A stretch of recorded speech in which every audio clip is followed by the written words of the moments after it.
Alright guys, we're here in Melbourne, Australia. This is our first day. Well, we arrived yesterday, but this is our first full day.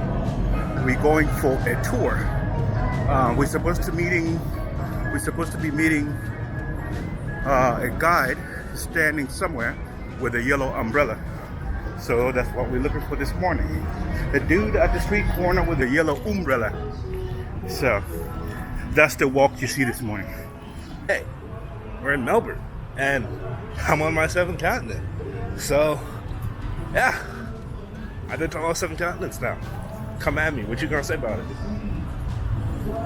If you can't tell, I'm happy about that.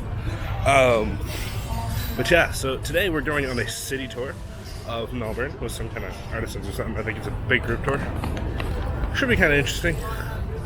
It'll be nice to see Melbourne. Actually, a lot of the people that I watch on YouTube are from around here, so I kind of know a little bit about the city already.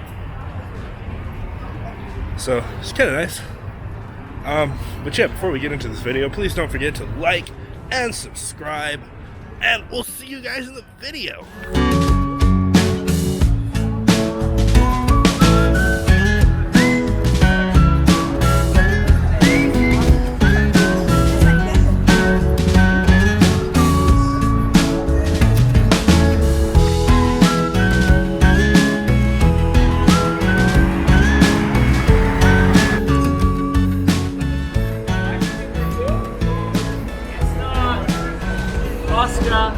Pamela and Ethan, is it? Yep. Okay, great. Which is which? Ethan? Oscar. Hi guys, I'm Charlie. Lovely to meet you. Charlie, nice to meet you. Nice to meet you. Hello, Ethan. How are you, mate? Well, you found it. Well done. How you guys doing? The umbrella made it pretty easy. It does. Very noticeable. Yeah. And now I have to carry it for the next 3 hours. Where are you guys from? Oh, just outside of Washington, D.C. Sure. Ceremonial handover. There you are. Outside DC. Oh, I know nothing about that. So we're lucky this is not a DC tour. This is a Melbourne tour. Come on, I'm going to give you that. Oscar, I'll give you that. Oh, thank you. Ethan, there's yours. So these got maps of where we go today. Oh, cool. Also some little chocolate tasters in there. So this is the map. You can see it here, guys.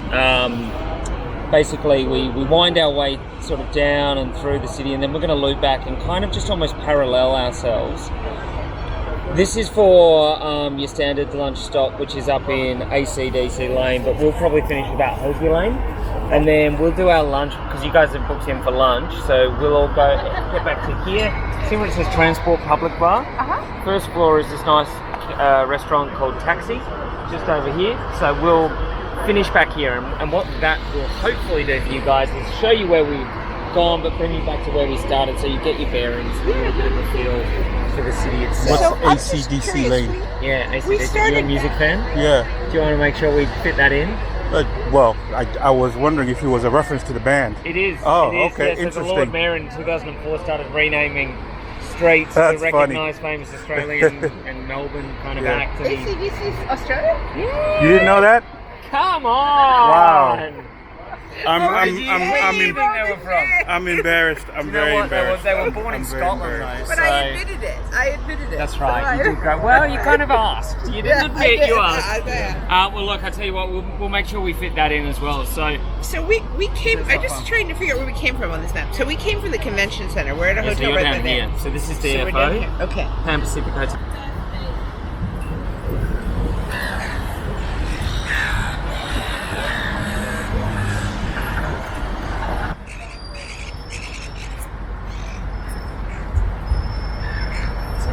Before white settlement in Australia, many people don't know, but there were about 500 to 700 Aboriginal nations, as they were known. An easy way to think of it is as tribes. So 500 to 700 Aboriginal tribes, and approximately 300 different Aboriginal languages as well within that. So the Aboriginal culture is estimated to be the oldest in the world, at around 50 to 60,000 years old. And the land that we're standing on today is known as the Kulin Nation. Melbourne is on the land of the Kulin Nation, which is 5 of these Aboriginal nations that were the first peoples of this land.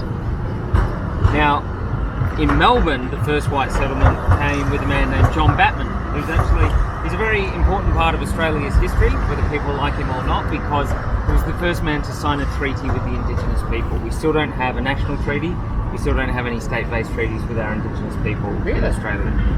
So he came up the Yarra River here, this is the Yarra, known as Birrarung Ma, which means River of Mist in the Indigenous language. He came up here in 1835 from Tasmania, where he was a farmer. He was looking for new lands, new pastures. Came up with a boat of about 15 to 20 people. They found Melbourne. They kind of liked what they saw. So what John Batman did was he convened the elders of the 5 nations, the Kulin Nation, and he basically said, I want to buy Melbourne from you.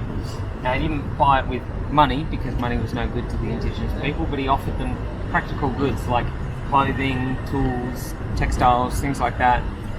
Some of the more random things I've found out were that he gave over 42 tomahawks. No one should be carrying 42 tomahawks. 240 handkerchiefs. Maybe it was cold season. But then other practical stuff as well, like 150 pounds of flour. And I actually more recently heard that within the treaty there was also signed an agreement to pay an annual tax for the land that they purchased. Within 2 months of this treaty being signed, the government up in New South Wales heard about it and basically, metaphorically, ripped up the treaty. So they said that treaty is null and void. And that's because when they arrived in 1788, they put a flag in the ground, declared Australia terra nullius, no one lives here, no one owns this land. And so they said to John Batman, you can't buy Melbourne from the Indigenous people, not Melbourne then, but you can't buy Melbourne from the Indigenous people because we already own it. So we have the right to sell it, not them. We have a very fraught history with our Indigenous people in this country. There's a lot of committees set up and a lot of efforts being made to better recognise their impact on Australia as we know it today.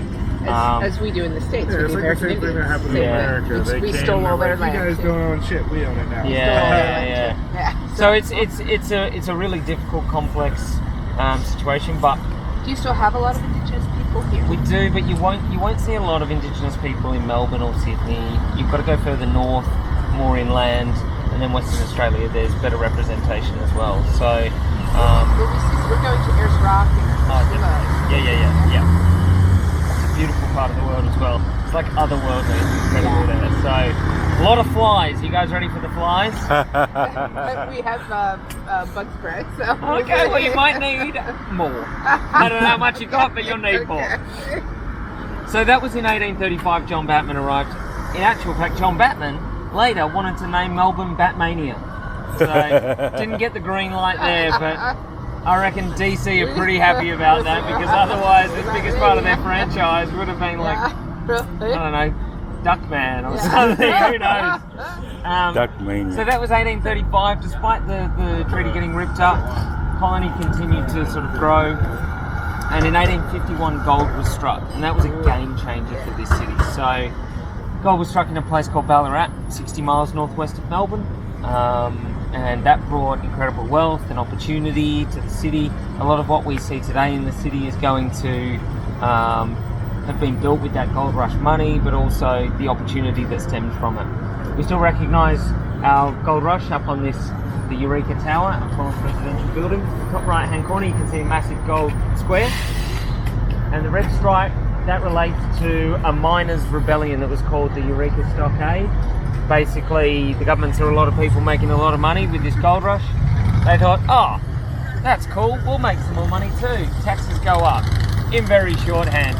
Miners didn't like this. Accessibility, like getting around. Yeah. When was it founded? When was Melbourne founded? 1835 for white settlement. So when John Batman arrived, it was 1835. 1835. Yeah. And Sydney was 1788, the first fleet arrived. 1788, okay. From where? From England? From the UK, yeah. From the UK.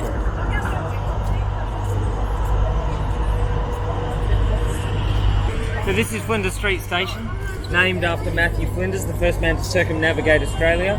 It's a really iconic part of Melbourne. On a lot of our tourist postcards and things like that, you'll see a shot of this facade right here. Matthew Flinders. He's also the reason we call Australia Australia. Before that, it was known as Terra Australis by the British. You guys have been here for a little while now. You probably, well, a little while, a night. You've probably already picked up we have a pretty lazy accent in Australia. So if you name anything with 2 words or more, you're starting to stretch the friendship. So generations hence, we can thank Matthew Flinders for just shortening that to Australia. Can't even manage that anymore. For most people, it's just Australia. Yeah, that's Australia, true. mate. Just use your diction. So the station here, originally built in 1854, it was known as the Melbourne Terminus. It was very different looking to what you see today. More of like a market stall, a big weatherboard structure. But to give you an idea of that gold rush and the people that were drawn here, by 1926, so this is less than 100 years after white settlement in Melbourne, this was the busiest train station in the world. So busier than New York, Paris, Rome, this one right here, which tells you one about the number of people that came for the gold rush, but then also the number of people that stayed on afterwards and were drawn here from then on because of the wealth and opportunity. 1851, gold was struck. So 2 years after the California gold rush. These clocks that you can see just here, they're not world clocks. They're actually clocks that tell you the next departure time for each of the train lines here underneath. Now, in 1983, the City Council took the clocks down because they wanted to put up digital versions. But everyone in Melbourne was like, no, you can't take them down. So they had to put these ones back up, I'm told, by the end of the same day. So they're now heritage protected, so they must remain as they are. They're mechanical now, but before they were, it was someone's job on an 8-hour shift with a stick to change each departure time at the back of the clock. In an 8-hour shift, that's 900 departure times. I mean, I'm just calling in sick every day on 1 o'clock. Like, I can't make it, boss. Sorry. Yeah. But before we do, I want to tell you one quick story. Okay. And it's about the pub across the road, Young and Jackson. So Henry Young, Thomas Jackson, a couple of Dubliners came out to find their fortune on the gold fields. They ended up purchasing the pub here on the corner. It's now called Young and Jackson. In 1883, there was a portrait put up in the National Gallery of Victoria of a young, nude French woman named Chloe. Now this is the portrait. Bit racy for a vlog, but you know, we'll get the censorship up, we'll blur the picture out. So she went up in the gallery in 1883 and she lasted about 3 weeks because everyone in Melbourne was like, oh, no, no. So she had to get taken down. People weren't happy with it. In 1908, Henry Young, who'd seen this portrait, purchased it from the gallery. He thought, if I get a hold of this portrait and I put it up in my pub, it's going to create a bit of interest, you know, a bit of controversy. Exactly right. And so in 1909, he put the portrait up, and he was right. Drew people into the pub. Now 1909, not long before the First World War, a lot of young men were going to get sent off to the war, and they wanted to have their last beer with Chloe. During the war, the pub had to employ someone to separate the mail between official pub business and all the love letters that were sent back to Chloe. So, I know, it's an amazing story.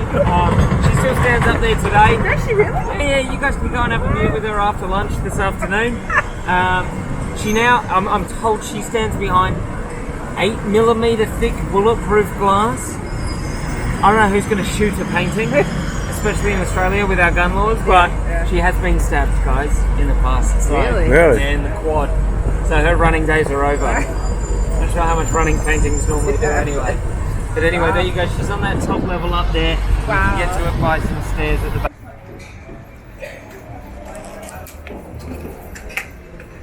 Yeah. Oh, good on you.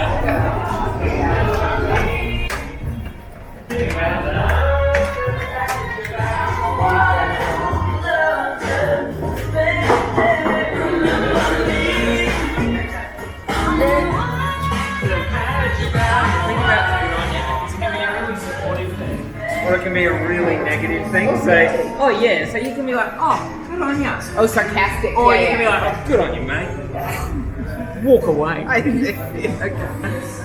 So guys, this is Campbell Arcade. Now, the arcades on this tour do get prettier. The Campbell Arcade's a really interesting place because it was built with a functional purpose. So in 1956 in Melbourne we had the Summer Olympics, first city outside of Europe to host them, I've been told. And in 1954 Campbell Arcade was built because the government at the time was concerned with the influx of tourists. We do things a little differently down here to what some parts of the world do them. We use the other right-hand side. They wanted a safe way for tourists to get from Flinders Street Station under Flinders Street. Under Flinders Street, which we've just crossed, straight up into the city, which we'll do in a minute.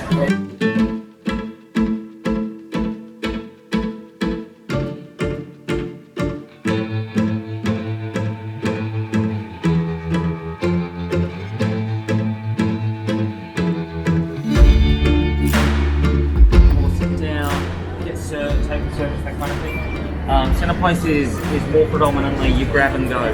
So for people on the way to work or doing their lunch break, things like that, they might working or live in the city. It still is a little bit touristy, but you can get all types of food down here: baguettes, sushi, soup, everything like that. And it's cheap, it's efficient, and it's an easy place to hit up. It's got that similar feel to it, like to Grape Street, of being a little bit kind of graffiti on the walls, a bit dirty, a bit kind of dark. And that's something I want to harp on is Melbourne is a bluestone city. So the city itself is built with bluestone, which is under your feet right now. So bluestone is darker. A lot of parts of Australia, Sydney, Adelaide, Brisbane, more predominantly sandstone, which you can see on the building front, that one to the left here. Now, one of the reasons the laneway culture works so well is because the fact that we're built on bluestone, it keeps places like Centre Place. There's a darkness in there. It's kind of moody, it's atmospheric. I did this tour the other day and it was like middle of the day, 30 degrees, not a cloud in the sky. Centre Place, moody, dark, yeah, and that draws people in. Some people might walk past it, look down there and go, oh no thanks, I choose hygiene for my lunch. But it's the opposite, like this draws people in for that very reason. Again, it's got a fun sort of social atmosphere with it as well. It's a good point too to point out up here on the first floor, Luster Bar. So that's actually a bar that's closed at the moment. But when all this starts shutting down in the afternoon, the bar will start opening up. You can walk past it 100 times and never know there was a bar tucked away up there. There's another bar a bit further down on the right, first floor. It's called Hell's Kitchen. Gordon Ramsay is not in there yelling at poor defenseless chefs. But it's another one of these bars that's kind of, you could easily walk past it and never know it was there. But when all this closes down, and you can imagine that all this lighting turns off and everything, and there's just a couple of bars down Centre Place, it's a really cool place to come and check out, just get a drink as we walk past and never actually sort of... Oh, up there. Yeah. That's a really cool little, it's called Hell's Kitchen now. But, it's a cool little spot. We've got a real bar culture in Melbourne. It's sort of different to Sydney. So Sydney's got a real pub culture, and at a pub you've got your bar, and then you've got a kitchen doing a food menu, and then you've got generally accommodation up above. Whereas in Melbourne we've got much more of a bar culture, and bar is basically like booze, and then maybe some bar snacks, you know, like or a little bit of food, but they're not much. So that's how we're really different in that respect with other parts of Australia. We still do get like young parents and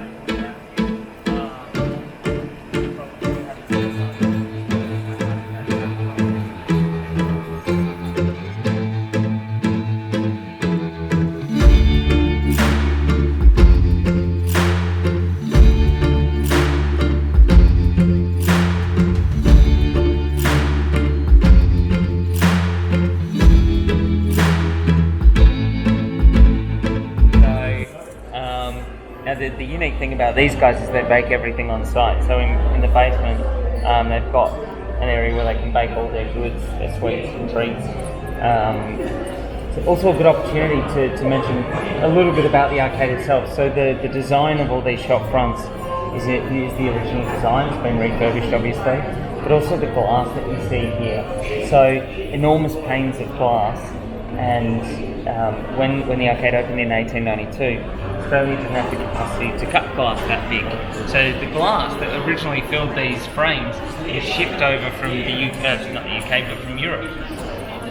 Now, panes of glass that big, it's a pain to get it here, let's say, because, you know, on rough seas, that could crack or break. Thank you so much. Thank you. I don't care that it was a second late. Oh, you're with me.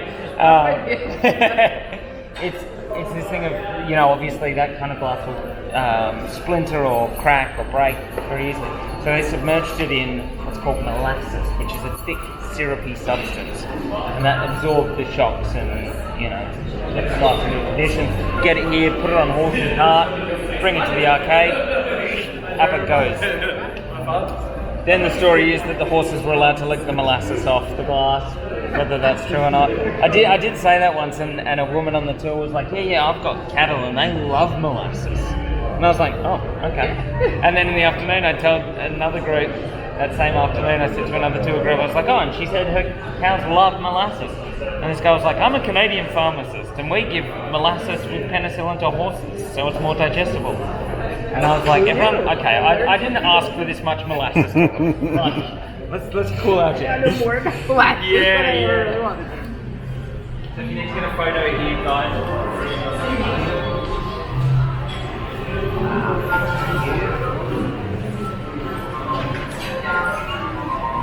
That's pretty cool.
Uber's great and all, but we could take a transit. I think it'd be cool to like pretend we're local.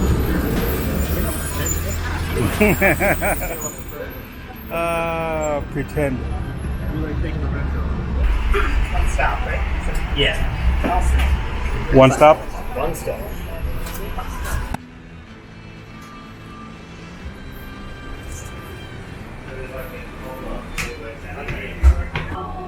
Judging from the steps, this place has been here a while. Yeah.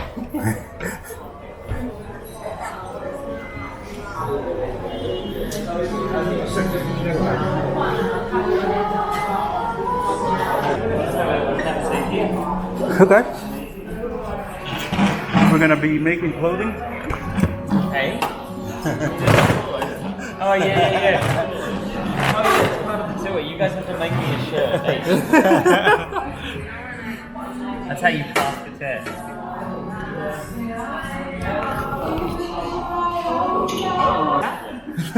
We're gonna be making shirts. Yeah.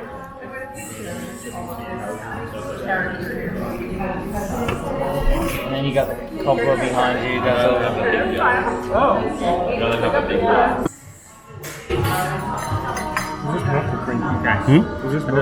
I think that's cream. I'm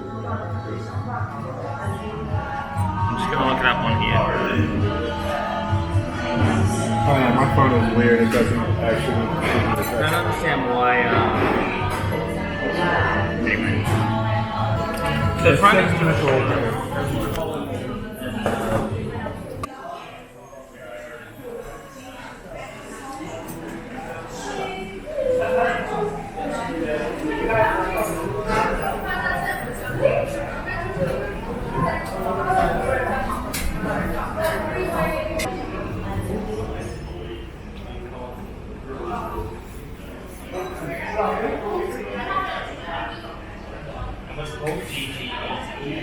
How are you? This shoe repair, or you make shoes? Yeah, just making shoes. Oh wow, some cool equipment in here. You mind if I film? Oh, that's great. Thanks. Wondering what that was. It's just a video camera. Oh, okay. Wow.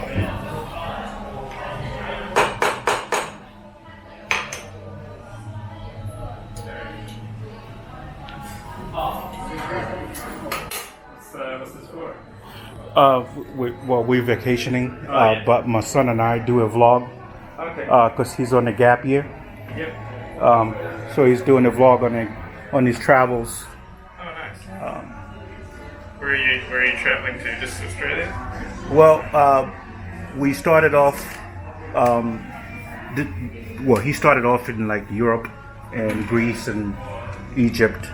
Oh yeah. Ended up in Germany for Oktoberfest. We Yep. went to Japan. Went to South America, Brazil, Argentina, Chile, and then we went to Antarctica, Wow. 7th continent, and now we're here. Amazing. This is the 7th continent, finally. Yeah, amazing. Yeah. Huge trip. So he's having a great time. Yeah. We arrived here yesterday. No. Wow, look at all these tools.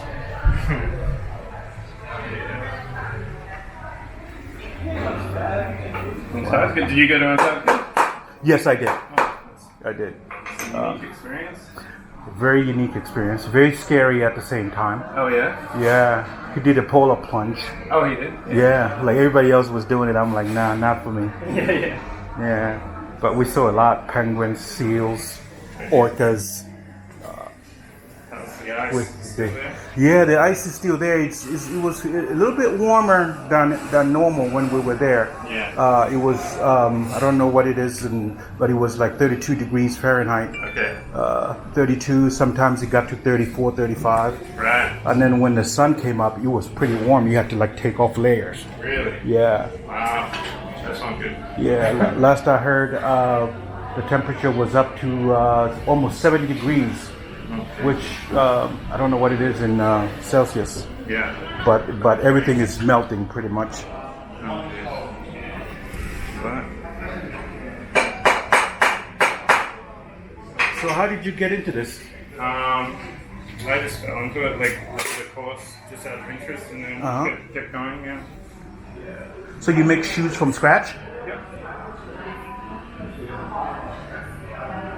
Yeah, it's like a bespoke equipment operation. So I measure people's feet Wow, and make them a shoe that fits them exactly. that's interesting. This is called a hand welt construction. So it's basically stitching the shoe together without glue. So it's- Without glue? So everything you make is without glue? Yeah, I try to. I mean, yeah, basically. Wow.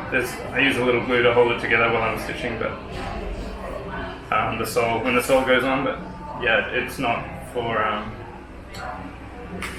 it won't be there permanently. That looks good already, whatever you're making. Yeah, that's the other side here. Oh, so that's the other It's side. done, yeah. I see. Oh, wow. Just waiting for the sole to go. How do you make something like that? It looks so shaped. Yeah, well, it's shaped around the wooden form on the inside. It's called a last. And that's a whole other skill, getting the right shape. The hardest part is getting the fit right. Right? Yeah. Sure.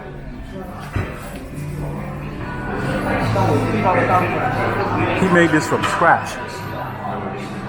This is the other half. He's making the other one. He does everything by hand. He doesn't use any glue, just stitches. Wow. Listen. Oh. He's like an artist. Well, not like he is. This is amazing. Do you have like things that people pick from, or you just? I'll just throw this up here, it's fine. Well, they're all quite classic designs, but yeah, I make a new They make a new pattern for each customer, new design. On my website there's pictures of all the shoes I've made in the past, so people usually like one of those and go for some variation of that. Okay. They're all quite traditional leather-soled shoes, so they're not really like very. What's your website? There's a card over there if you want it. It's on there. Robinson Castles. Yeah. There's some photographs of shoes on there. But often it's what fits the foot the best. Do you ship? Well, I actually need to do a few fittings, so people really need to live in Melbourne to get. So say somebody got here and you measure their feet. Yeah. Then after you make the shoe, can you ship it? But they need to come back in the middle to try out the fit. I can't. I see. I could try and just go for it, but usually it won't be quite right the first time. Yeah. So they have to come back and make sure. Okay. Fitting, yeah. I make a shoe like these ones here that are just out of some cheaper leather and just get them to try it on and walk around in it to make sure it fits right. And then we make adjustments, and then once we've got the fit 100% right, then we make the final. Okay. Pair, yeah. How long does it take to make one shoe? Or one pair? About a month. A month. Yeah. Oh my God, that's such hard work. Yeah, it's a lot of work. Yeah. But get a good pair of shoes at the end of it. Yeah. I'm selling other things as well that help with cash flow stuff. Yeah. Is that crocodile? What is that? Yeah, that's a crocodile. Okay. Yeah. Crocodile leather, it's really good leather. I make some belts out of that and shoes. Oh, I see. Oops.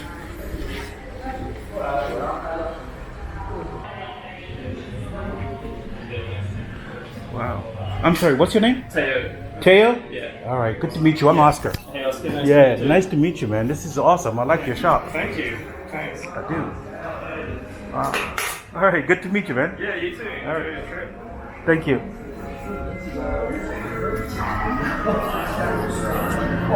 It's a cool little bistro cafe thing. They got sewing machines in the middle of the table, and it almost kind of works. It's cool. I like it. Yeah, there's a cobbler back here, but you already saw that. It's a cool little place. So now we're gonna go for the second half of the tour. And what are we gonna do? Check out a lot more street art, which Melbourne is very well known for. Hosier Lane, ACDC Lane. And I'm going to show you some old buildings too, because isn't that what every tour does? Shows you old buildings. Street art and old buildings. And lunch at some point. Alright, we'll see you guys when we get back. And it had this really little outro song, so I took it.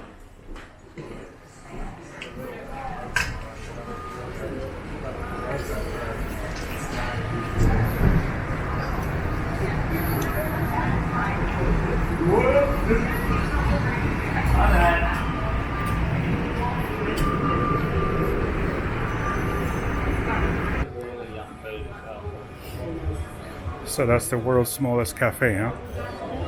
One of the smallest in Australia. I'll show you one that's tiny bit smaller. It's smaller? A couple of yeah, I bet it that- happens.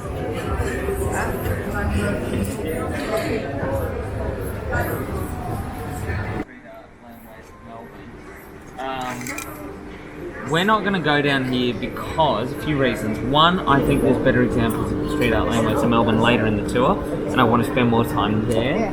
And two, the last couple of times I've been down Union Lane with tourists, I'm kind of telling them about it, and they're standing there going like, yeah, cool. So I don't trust nice, it huh? smells, yeah. So what we'll do is, there's another little laneway, street art laneway around the corner here, so get a bit of footage and then we'll move on to the next one along.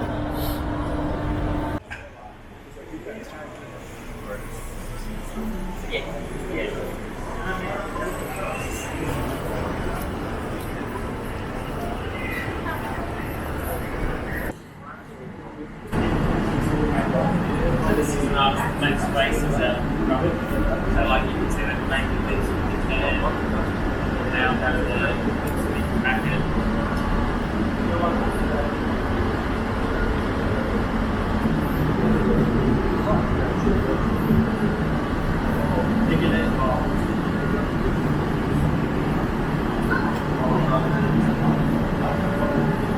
Yeah, Koi. So this cafe is got a bar for them as well, so I think we'll relates to that.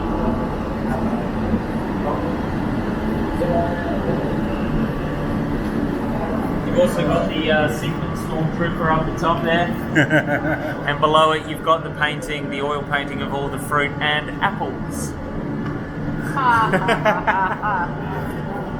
And we got another banana. The artist can't get enough of the banana right now. And a couple of dirty bleeding fingers coming out of the drain pipe, which is kind of creepy, a bit weird. And another little mouse house down here. This little spot just here used to be Melbourne's smallest gallery space. So it was called Drink Tank, and there were little artistic exhibitions that were put in there. Unfortunately, the last exhibition that was in there was a tablet that was scrolling through news feeds and videos from around the world. I didn't understand what the art was saying, but there you go. Yeah. But it was there for about 6 weeks, let's say, something around that. And then someone's come along and seen an opportunity for a free tablet. So they brought a hammer or whatever, smashed the perspex, taken the tablet. So unfortunately, it's been empty since, but maybe one day we'll get the gallery space back in there. But it does also lead us to Americano Bar. Now this is a bar and an example of the kind of what the laneway culture in Melbourne can sustain. So, I mean, look where we are. Look at the space that they're in. Yeah. We're at the end of Presgrove Place, off Howie Place, off Little Collins Street. We're kind of tucked away in the corner that no one would ever just have reason to walk past, really. Yeah. So Matt Max, who runs this bar, he's run a number of bars in the past, and he basically went to council and said, I want to put a bar here. A lot of this over here is residential, so there were a lot of objections that came. And noise and such. Yeah, of course.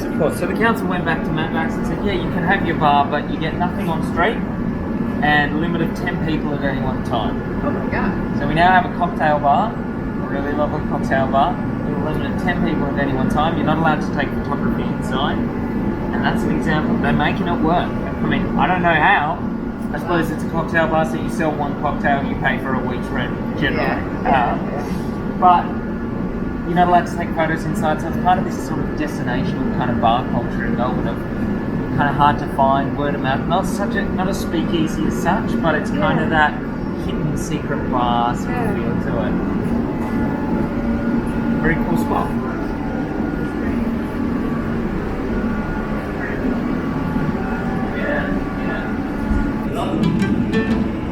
It's nice inside.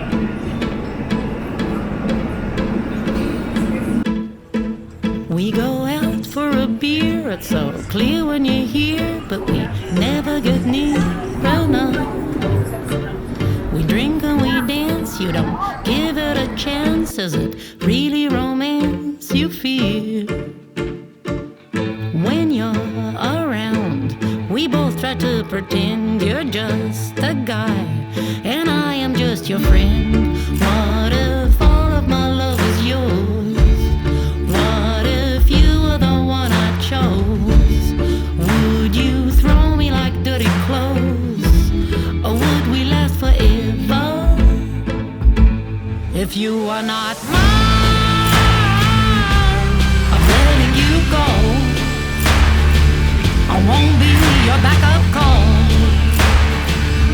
'cause for such a long time my heart is on hold. Dead for too long. When you're around, we never talk about the way we feel. You always leave a doubt. What if all of my love was yours?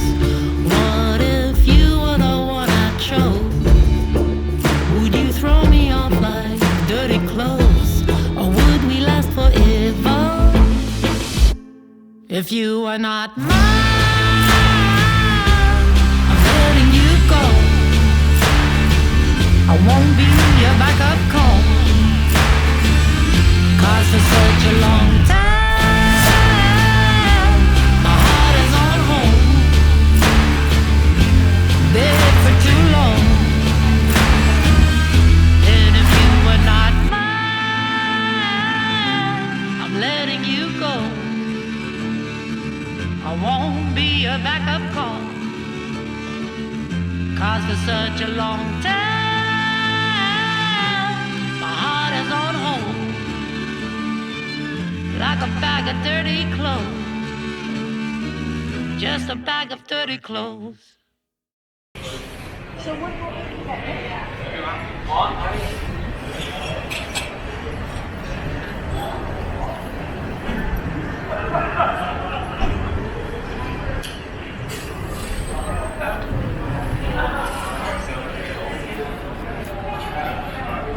That looks like Judas Priest. I'm not sure what that is. But these are old album covers that are on this wall, if you can recognize them.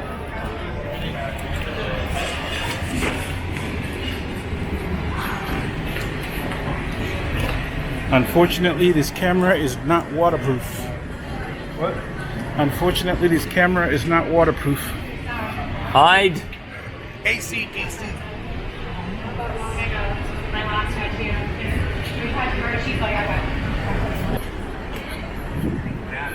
Just saying, guys, this was Cherry Bar down here, which was like the best known live music venue in Melbourne.